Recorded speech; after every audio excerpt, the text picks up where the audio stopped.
Today's agenda is that we're going to look at a couple of videos. We'll have a quality improvement session. But first, we wanted to jumpstart this with a video from the national news that caught my attention. And I just wanted to share that, reflecting back from last week's session on how to strengthen interactions with the nursing home residents. So this was just one news report that really kind of I found quite incredible. Excellent. So yeah, I kind of struck that. Although I have to admit that the delivery of a whole pie to an older resident who's likely diabetic just sort of made my hair stand on end. So there might be some limitations to the to this make a wish in the nursing home program. But anyways, why don't we go on and move to the poll here. My name is Sarah Sjostrom, and I have the pleasure of working as the Associate Chief Nursing Officer for Hebrew Rehabilitation Center.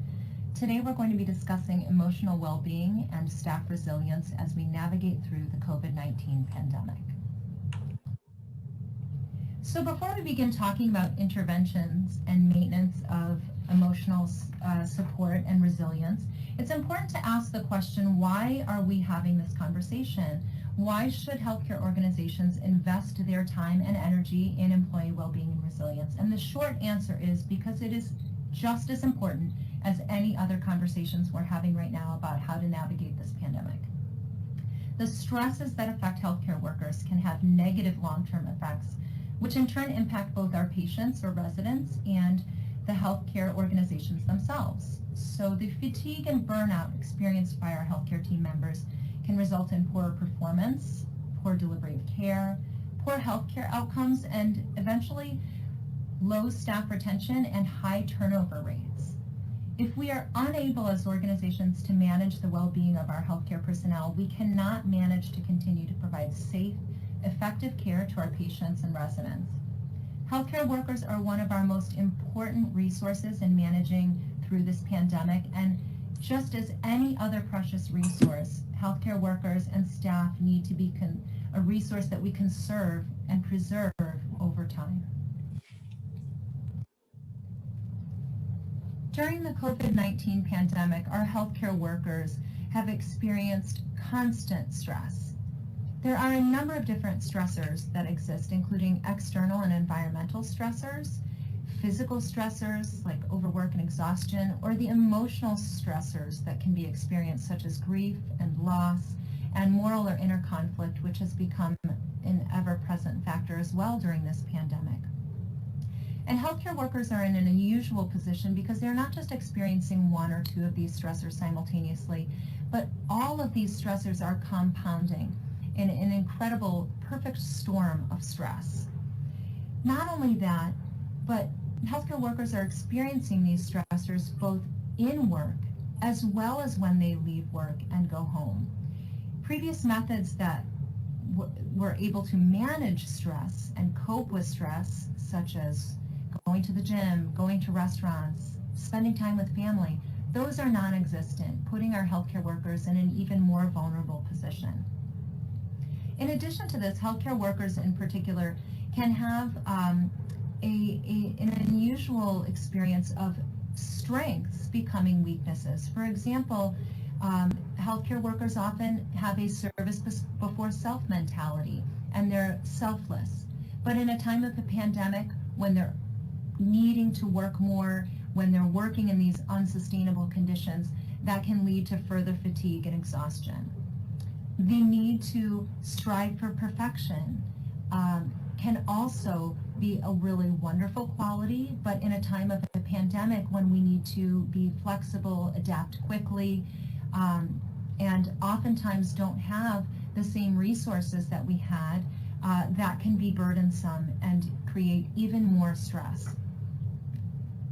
These stressors combined place our healthcare workers in an incredibly vulnerable position, not only due to the number of stressors that are impacting them, but the gravity and the protracted length of time of this pandemic. I think it's important to pause briefly here and reflect on this quote. The expectation that we can be immersed in suffering and loss daily and not be touched by it is as unrealistic as expecting to be able to walk through water without getting wet. It is important that we recognize that there are no staff members, no employees that are not affected by this pandemic and the loss and the stress. As we talk about interventions and talk about the experience of stress, we need to consider that this is universally affecting all of our employees. And that is one more reason why this is such an important conversation. As we consider stress and the impact of stress on our healthcare workers over time, the stress continuum model is a really useful reference. This model was developed and used by the military to examine the effects of acute stress, and it becomes particularly relevant to our healthcare workers during the pandemic who are finding themselves truly on the front lines. This model really reflects how over time, with the compounding of multiple different stressors or the increasing severity of a type of stress, people can go from this green zone of optimal functioning and in a well-ready state, all the way to the far end of the spectrum where they can become severely impacted by stress to the point that they are experiencing diagnosed PTSD, depression, anxiety. And research shows that there are concerns that we will, as a result of the COVID-19 pandemic, experience a parallel pandemic of healthcare workers being impacted by PTSD. So as we move forward to consider interventions and how we're going to respond to the pandemic and support the emotional well-being of our employees, it's important that we consider intervention that will be proactive and respond to the well-being of our employees as they're in this green and yellow zone before they have moved along the spectrum to this far end on the right side where they're experiencing true stress injury and potential diagnosed disability. As we think about our interventions to support emotional well-being, another thing to consider is how emotions fluctuate in times of mass disaster, and think about the cycle of what we're experiencing. There's a training manual for mental health and human service workers in major disasters that has used this image to depict the trajectory of what is a, quote, typical trauma or disaster. And this image really correlates how people's emotions fluctuate over time as they experience that mass disaster or trauma. And you can see initially they're feeling well, they're sort of stable emotionally, and as that disaster hits, as one might not expect, emotions typically run high, and that can be really correlated to the sense of community cohesion that's initially experienced. And we saw that with 9/11 as we celebrated our first responders or victims were rescued, or the moment of that feeling of Boston Strong that was experienced and talked about after the Boston Marathon bombings. However, inevitably, after that initial onset, there's the phase of disillusionment and a drastic drop in the emotional state. And that is followed by trigger events and a prolonged period of up to a year where there's really this sense of a low emotion, disillusionment, and that really doesn't begin to repair itself and reach that stable emotional state until potentially a year to 3 years following a mass disaster or trauma. The unique thing about the COVID-19 pandemic is that we're still in the middle of it, nearly a year later, which means that all of the individuals going through this time have not had the opportunity to even escape from this cycle and find themselves cycling back and forth between disillusionment and even potentially reverting back to that pre-disaster phase as people feel anxious about potential second surges, increases in cases. So we're suspended in this cycle, which makes the intervention to maintain emotional well-being and support our staff that much more important. As we begin to consider interventions to support employees' emotional well-being and resilience, We want to examine what frameworks already exist for such interventions, and we want to consider not just the acute stress of this situation, but the novelty of the COVID-19 pandemic and the protracted length of this experience. So we want to think not only about how we're reacting, but how we're responding proactively to build resilience among our teams and create an organizational culture of well-being. So we have three great frameworks that we can look at that converge and overlap in their concepts to really create a seamless and balanced approach to providing emotional support and well-being. The first comes from a 2006 work on resilience engineering, and it specifically outlines the three qualities required for an organization to be resilient, which considers not just response to challenges, but really incorporating foresight in order to avert future obstacles. The second model arises from research on essential interventions required for response to trauma and mass disaster. And this model is the foundation of the Stress First Aid Program, which was created by the military, or for the military, for first responders. And it involves the concepts of promoting safety, self and collective efficacy, promoting calm, promoting connectedness, and promoting hope. And the third work specifically looks at the experience of healthcare workers during this COVID-19 pandemic and assesses the novelty of this current state. The model mirrors many concepts from the first two, but brings to light specific concerns from healthcare workers on the front lines that truly are specific to our current experience. And that incorporates the concepts of employees wanting to be heard, to feel protected, to be prepared, supported, and cared for. In planning interventions, it's important to note that effective interventions aimed at creating organizational change must be multi-layered and support efforts across all of the levels of the organization in an integrated way, both at the individual level, the team level, and also at the larger organization or senior leadership level. Not only that, but as you manage through this pandemic, or any crisis for that matter, it cannot be a static state. There has to be fluidity and an ability for individuals, teams, and leaders to continuously assess the effectiveness of their interventions and adapt strategies if those are not functional. Interventions cannot be prescriptive. It requires this dynamic state, and that's represented graphically here by the arrows that are moving consistently across the different levels of the organization. So now we begin to examine effective interventions that we can take. And the next two slides are going to look at two organizational level interventions, followed by a more extensive list of individual interventions that can be taken at various levels of the organization. So in the research that was conducted specific to the experience of frontline teams during the COVID-19 pandemic, it indicated that one of the primary concerns of these frontline workers was not knowing if their leaders truly understood the challenges and obstacles that they faced every day, or that their expertise was not leveraged to implement effective solutions. That uncertainty and perceived lack of support created significant stress for healthcare workers and was hugely dissatisfying. So in order to combat such stress, an organization can take initiative across levels by first beginning with creating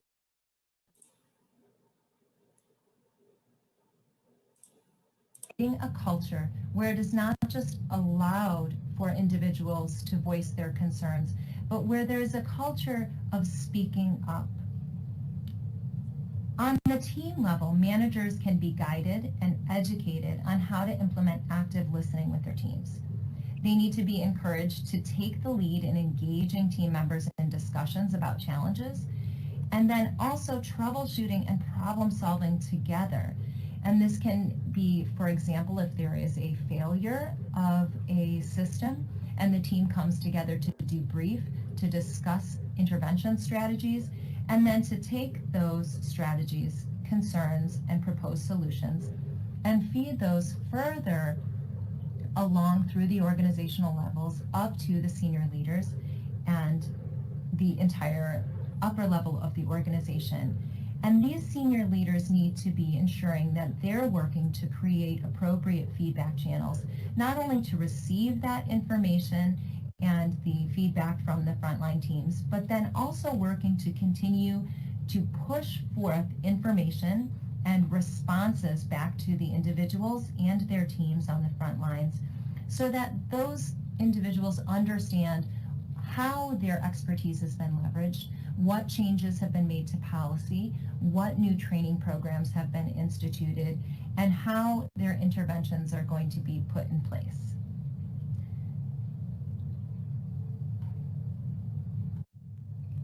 As you can see depicted by the arrows on either side, implementation of such strategies works to combat the experience of stress by reducing this sense of a lack of control, insecurity, uncertainty, and the perceived lack of support, and works to enhance all of those positive supportive factors seen in the frameworks outlined earlier by allowing staff to feel heard, to feel cared for, to feel safe, and to also enhance the sense of self and collective efficacy, and to implement that required strategy for organizational resilience of using foresight, of looking at where there have been breakdowns and proactively working to implement solutions that will ensure that those challenges are not faced again.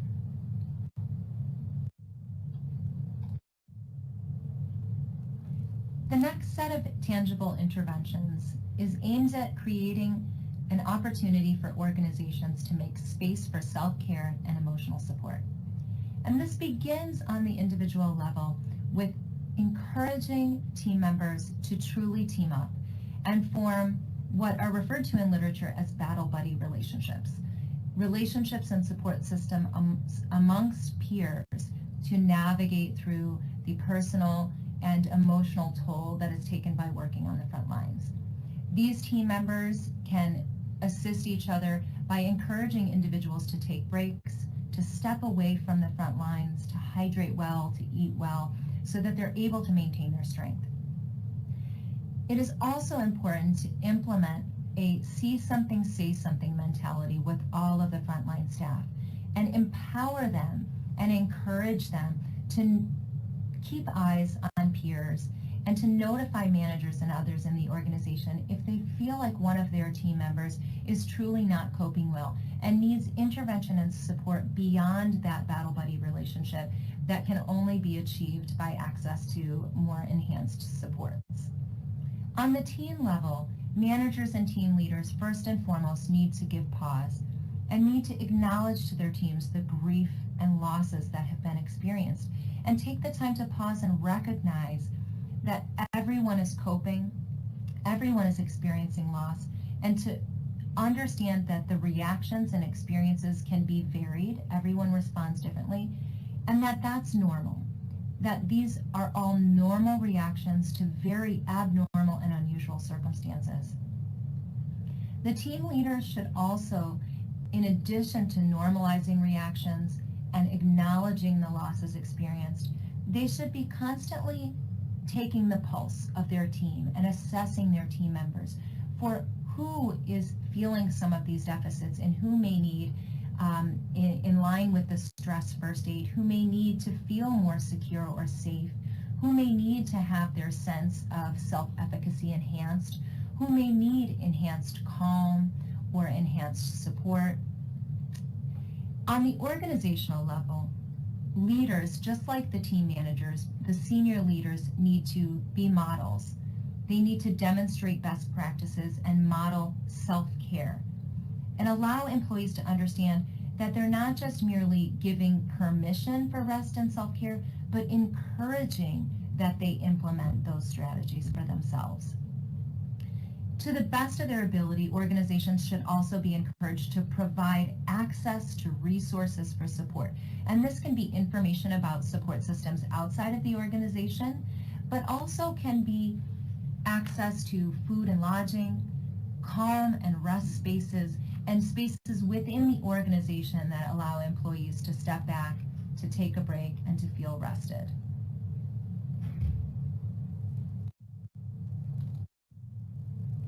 In the previous two slides, you saw examples of how interventions can be implemented across organizational levels. And some of those interventions were smaller in scale and quick to implement, while others were more large-scale process-based interventions. This slide is meant to serve as an expanded list of suggestions for interventions to support emotional well-being and team resilience. And some of these suggestions are more large scale and some are more quick to implement. And as you're considering what is best for your organization, it's important to take into account that right now, everyone is feeling taxed and overwhelmed by this current state. So interventions need to be as thoughtful as possible so that they don't feel more burdensome to the teams than the stressors that they're already experiencing. So while you want to take into consideration where you're going long-term and the processes you'd like to change, you want some small-scale and tangible changes initially. And as we consider further interventions, it's helpful to consider the military approach and leverage the idea of force multiplication. And one of the great phrases I heard in research was, you can multiply the impact of your interventions by focusing on two things. First, what you can affect or influence, and second, what you can effect or what you can change or control. So that helps in guiding some of the actions as you move forward. But in summary, some of the easiest things and most tangible things that you can get out and do right away are to simply be present for your teams, model self-care, model calm, and remain calm, because biologically it is research proven that a calm, cool, collected adult can also have a similar effect on others.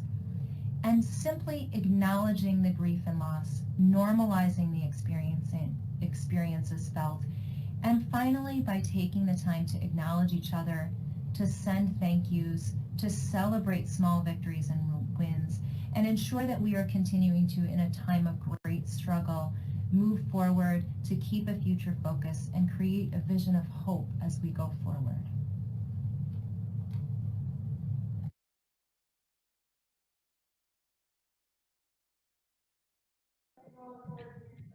Okay, so that's good. Yeah. So we're going to go into a slide presentation here, but before we do that, I wanted to comment on a few points from the video. Firstly, the idea of projecting a sense of calmness is important, but also to reflect on the expression of calmness in memory care units. I always mention to our medical students that 65% of communication is through body language. And so it's more important in patients with Alzheimer's disease and other forms of dementia where they recognize body language, which sometimes can be difficult when you're wearing a mask. However, eye gestures can really be very informative. And so if you have an individual with memory disorder, having a facial expression of happiness or raising the eyebrows rather than furrowing the eyebrows would be a good point of discussion with staff to sort of overcome that sense of aggravation that the furrowed eyebrows might have. The other point that I wanted to make was the video was talking about self-efficacy. And so we know this in terms of chronic disease management, that self-efficacy would be something like a patient being able to weigh themselves daily and then taking a diuretic to decrease their water weight if they increase by 2 to 3 pounds without the permission of the physician. That's one of the points of self-efficacy. And so you want to try to promote that with the staff in response to change. And so a lot of times this change will accumulate, stress, and people will get out of their routines. And so sometimes just simply asking folks, do you exercise regularly? And if they say, well, that's kind of slipped by because I've got too much going on, that might be a talking point for returning to some semblance of normalcy with self-efficacy. And as I tell folks, even under quarantine circumstances, if you don't have exercise machines in your house or residence, that stepping in place is just as good as walking around. The other point of communication that I wanted to stress was asking staff if they have all the tools that they need, to conduct their jobs. A lot of times, just simply asking. I mean, sometimes it's times like office staff. If they had to fax something to the hospital, for example, and they said we didn't have enough paper to do that. That would be just a small, item.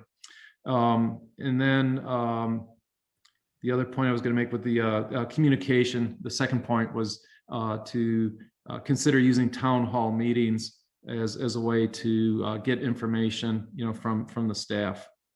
All right, so those are my just reflections on the video. In terms of actual interventions, some of the suggestions that have been made by the Institute for Healthcare Improvement include idea boards on each unit, or an idea box, where people can put their thoughts or suggestions. The other one is to have a board of reflections where staff can write little notes to anyone, and that these get posted along with their artwork or crafts, so that there's an expression, a communal expression of their thoughts. So that's just one idea for mindfulness or wellness amongst the staff. Next slide, please. Also, it may be useful to help staff reprioritize their workday. Sometimes there's a gazillion things to do, and we just keep adding more and more. And so, as people say, we don't always have the bandwidth to be able to do everything that we hope to do. And so sometimes just doing a little step back and reprioritizing the workload or the logistics. And then just some ideas for centralizing updates. You always want to bring updates to staff, like, when do you wear shields, when do you don't? I see one of the facilities, I got an email that is using face shields for the providers, when they see the residents, as opposed to just wearing masks. And so there's some differences in policies that people may be having. So you'd have to update folks on that. So one of the things that we used in our clinic was the WhatsApp, the Facebook app, where we had a group chat, and we just send information through that. Actually, from the physicians, were using it as a means to add or just reference recent research articles about how COVID was being treated. So back in the earlier part of the COVID pandemic, we were exchanging articles about hydroxychloroquine and erythromycin, whether they worked or didn't work. And of course, we all know they did not work. But that was the exchange of information that we used on WhatsApp. Certainly, if folks want to share their phones, doing text messaging, and there's actually some services that you can purchase for mass text messaging. And then also within the facility, if you have an electronic board, to use that as a message vehicle. Next slide, please. So this is part of this question of a check-in board. Again, you might want to consider this as a possible PIP for evaluating staff. So this could be done intermittently. You could do it unit by unit. And so it's just basically a check-in where, people can either anonymously or otherwise check off whether they're in the green zone or in the red zone. Next slide, please. This is, in terms of creating that semblance of calm, also just creating a culture of gratitude. So one of the recommendations is to emphasize amongst staff the forgive and forget of transgressions. We don't all need to be like elephants where, we remember everything forever. And also just to encourage random acts of kindness, if you will. So these are recommendations that help generate a more cohesive and friendly work environment. Next slide, please.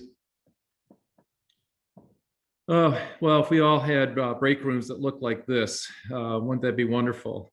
So creating safe break places, I think, is important. The considerations during the pandemic obviously are adequate spacing between chairs and tables.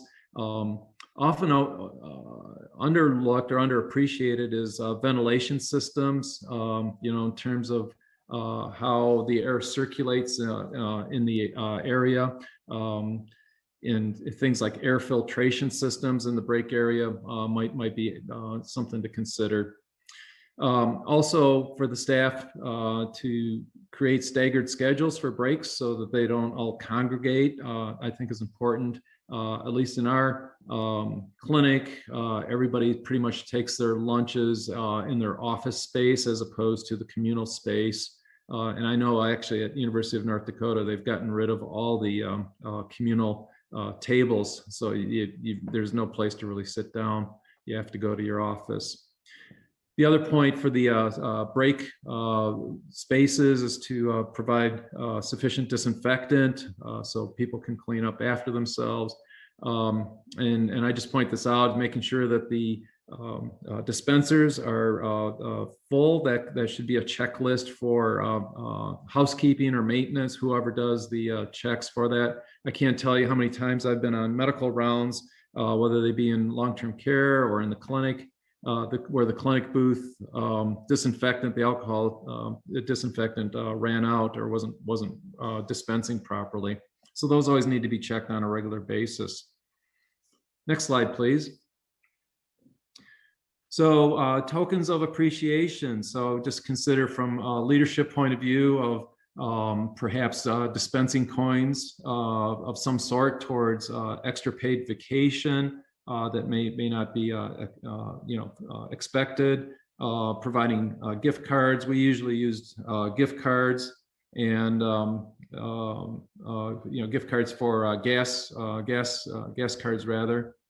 Also using intermittent reinforcement schedules for unscheduled breaks could be valuable. And then also authorizing folks or staff to leave work early, 10, 15 minutes, just so they can scoot and get home to their activities there. Next slide, please.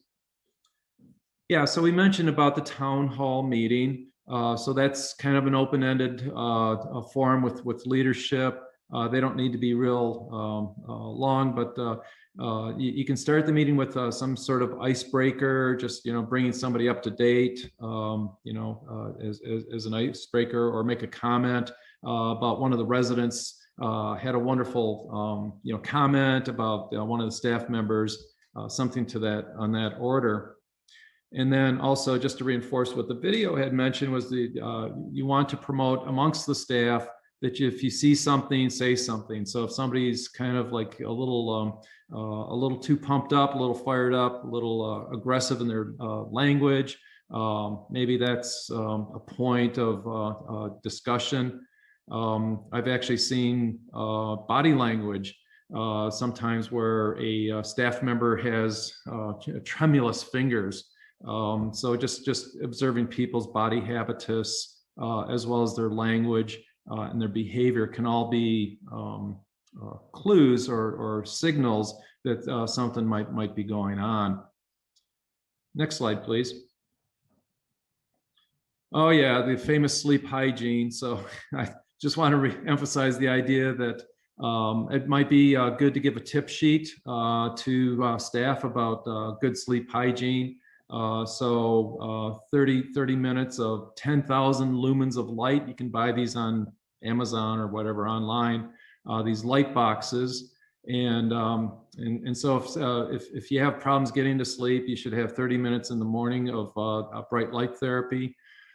I actually in one facility, where I was medical director, we had a big light box on the wall. I mean, it was like 10,000 lumens of several boxes, and we'd actually bring residents in for their morning 30 minutes of light therapy. It works both for staff, and it can also work for residents, both cognitively intact and the Alzheimer's patients. And then if folks have problems getting to sleep or staying asleep, then you get 2 hours of light therapy in the afternoon. Might also mention the over-the-counter use of melatonin, particularly in the older staff. So once you hit age of 60 years of age, you don't make melatonin so much anymore. It's gone, and so you want to supplement it. And so giving it like a 0.5 milligram to 1 milligram to start off with at bedtime can help with sleep hygiene. And it doesn't work right away. It's not like a sleeping pill. It takes a couple of weeks for it to kick in. And then also just to mention, and this might be done through the facility staff psychologist, if they're familiar with this. It's called autogenics. There's other terms for it. But basically is that before you go to sleep at night or even during the day, you start to contract each muscle group, starting from your feet, working up your legs, hips, and then right on up through your cranial muscles. So you contract them for 1 to 2 seconds, and then you relax them, and then you go to the next muscle group. And that's a form of stress reduction and relaxation. Next slide, please. Yeah, so just as I had mentioned, periodically ask the staff if they have the tools and the resources they need. Kind of came across this in my own instance in the clinic, where the university had provided N95 masks, whereas the health system that I work at did not provide the staff in the clinics with N95 masks. And so everybody's walking, using surgical masks, and I was having the N95 mask, and there was some disconsternation about why I had the N95 mask and nobody else did. So those points of inflection or crossover might cause some disruption in staff morale, which I really didn't think about when I was using the N95 mask at the time. Okay, next slide, please.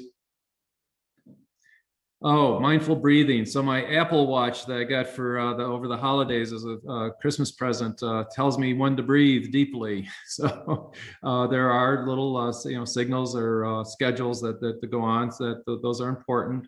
You can do this in the facility wide with either an overhead announcement or a ringing of the bell for a moment of mindfulness. Another suggestions that's been made is create a mantra of the day. These are like Chinese fortune cookie little papers that you can hand mantras of the day out to the staff. And these are just some examples. Next slide, please. Oh, the deep breathing breaks. Yeah, so just the idea is that you take deep breaths, and it doesn't have to be a lot of them, but interestingly, by doing that, there's two things that really settle the autonomic nervous system down. One is deep breathing, and believe it or not, the other one is harpsichord music. And the harpsichord music has to be live harpsichord music. It can't be recorded harpsichord music. And don't ask me why it works, but there's been research on that the harpsichord music really is a very calming and it reduces sympathetic tone, so it reduces the stress part of the nervous system, and it amplifies the parasympathetic system, which is the restful relaxation part of the autonomic nervous system. Next slide, please. So some facilities have reported that they've had free mental health services. So some facility or some programs, like when we have our training programs for geriatric fellowship, we'll have things that we call 360 evaluations. And also you can use your facility psychologist as a staff consultant. Next slide, please. Yeah, we mentioned the buddy system. Next slide. Talked about the celebration board in our poll. Next slide, please. Oh, this is another recommendation, is just have food brought in to be distributed to staff, obviously in a hygienic way, and just partner with different organizations to do that. Next slide. And then just having leadership really emulate this culture of support is another idea. Next slide. And so that's the summary of my slides for today, and then we'll move to Michelle and Kelly to just talk about our quality improvement. Hello, everyone. I want to tag on that last bit. I jotted down a note whenever we had talked about a culture of gratitude and a culture of support. If you all think back to last week when I showed a picture of that tree and the roots, and how if you have positive in the roots, then it will, it'll bear more positive fruit. And that goes the same thing with your staff being positive. If you show that, if you lead with that culture of gratitude and support, you will bear more positive fruit. So just kind of think about that tree in anything that you're doing for that matter. I did share in the chat earlier was a simple strategies for healthcare workers to manage stress. It's just a one-pager if you guys want to look at that. And I believe Michelle put one in there as well. And then the other one comment I had is, I'm not sure if you guys have seen this. I think it floated all over social media, but it was a teacher that was caught getting ready to walk into his classroom, and he was standing outside of his door, taking a breather without his mask, take a couple breaths, and then smiled real big and opened his door. And it's really about trying to get your mindset whenever you walk in. When you walk in with a more positive attitude, it helps get through the day, because then you're promoting that positivity to the rest of the team and the residents as well. We can go ahead and go to the case study, and I want to say thank you to Jean and Michelle for helping put this together. And this is about a facility who has long-term residents and post-acute residents, and they had during the peak of the pandemic, their county was a high hotspot county, and they had 24 positive cases and with that 17 deaths. Many of the residents lived there for more than a year, and staff were like family to them. And I know we've talked about that a lot, how those relationships build. And since the family care partner visits had been, limited due to the COVID outbreak, the staff often provided that palliative end-of-life care and support for those residents. So as a result, the staff expressed sadness, anxious, and high rates of stress due to the loss of those residents. We can go to the next slide. First, I would like to see if we can do just one of the, Julie, I think I asked one of the waterfall questions, and if you guys can just read this question: do you believe staff could experience high rates of stress as a result of losing multiple residents in such a short period? And while you guys are responding to that, I know that was some of that was discussed there in the video.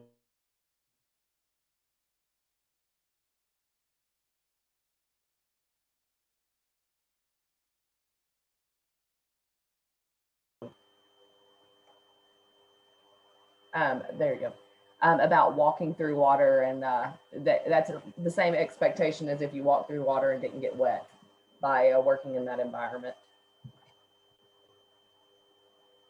Are you seeing any responses on there? I feel like mine froze up. Yeah, mine, I'm not getting responses here. Let me type something in.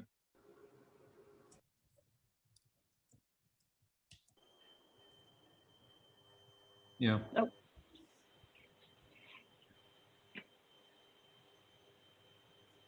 We can go ahead and go to the next slide if it's not working. Oh, yeah, we are. Kelly, I apologize. We are getting some responses, some yeses. Oh, okay. Well, maybe it's just on my end. I'm freezing up. Apologies, guys. Not sure why I am. I may have to hand this over to Jean or Michelle if I'm having some technical difficulties here.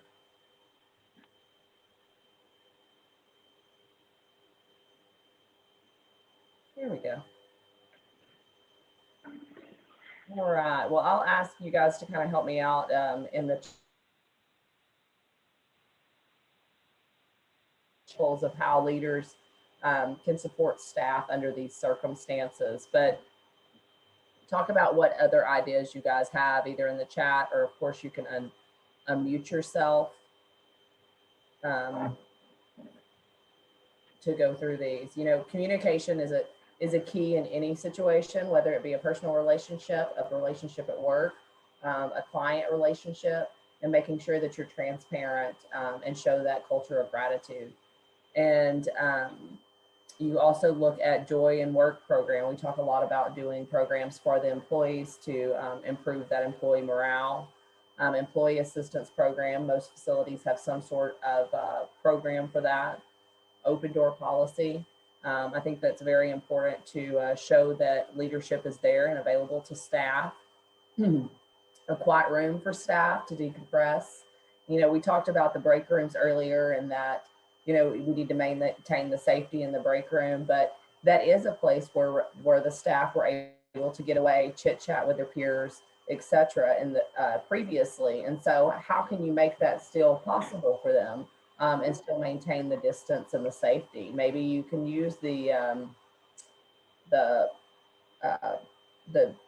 oh my goodness, I drew a blank on that word, the clear plastic barriers in between them so they can still visit and have that release with their peers. Develop a means of recognizing and celebrating milestones for your staff. Those are just a couple of ideas. And are there anything in chat? Because I'm unable to see the chat.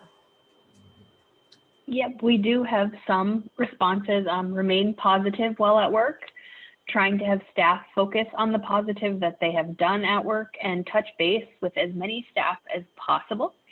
And then reassure staff that this will get better and what they're doing, that they're doing a good job and making a difference.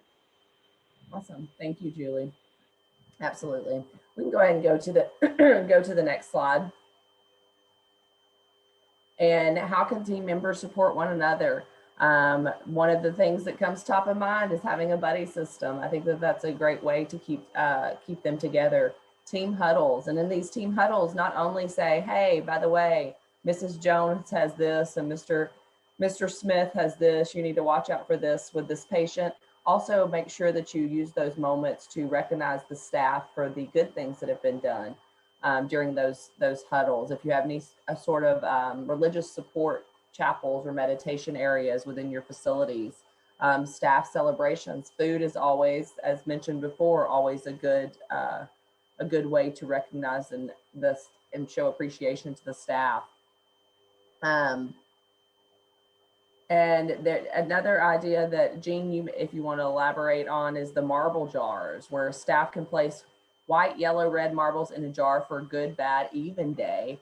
And it's a good visual for leadership to see how the day was overall for the staff. I think that's a great idea because it makes it anonymous, and then leadership can start digging into those areas and see what could be done better or different. And I think we just have a couple of more slides. And how can we support each other as an individual? Bedside memorials, score staff feelings, community opportunities, really showing the communities how we're taking care of the staff. You know, when I was in the facilities, we always had a fall carnival or spring fest or something where we invited the staff with their families to come in. And that way you have that bond between your residents and even your staff's family members. It really just builds a sense of community and allows them to all connect. I know that's not as easy these days, but something in a similar fashion if you could do. Reinforcing the importance of PTO. Some companies have rules that you can only roll over so much PTO or you lose it. And that's not just to be mean, it's really to try to encourage you to take that time down and that time off. Everyone needs that break to reset. Finding gratitude or joy of the day. Make this a part of your discussion, as I mentioned in your huddles.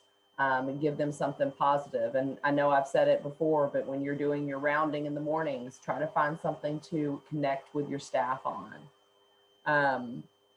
And implementing processes to support your staff's well-being can kind of lighten the burden associated with the loss. So make sure that that support is also conducive to the staff retention.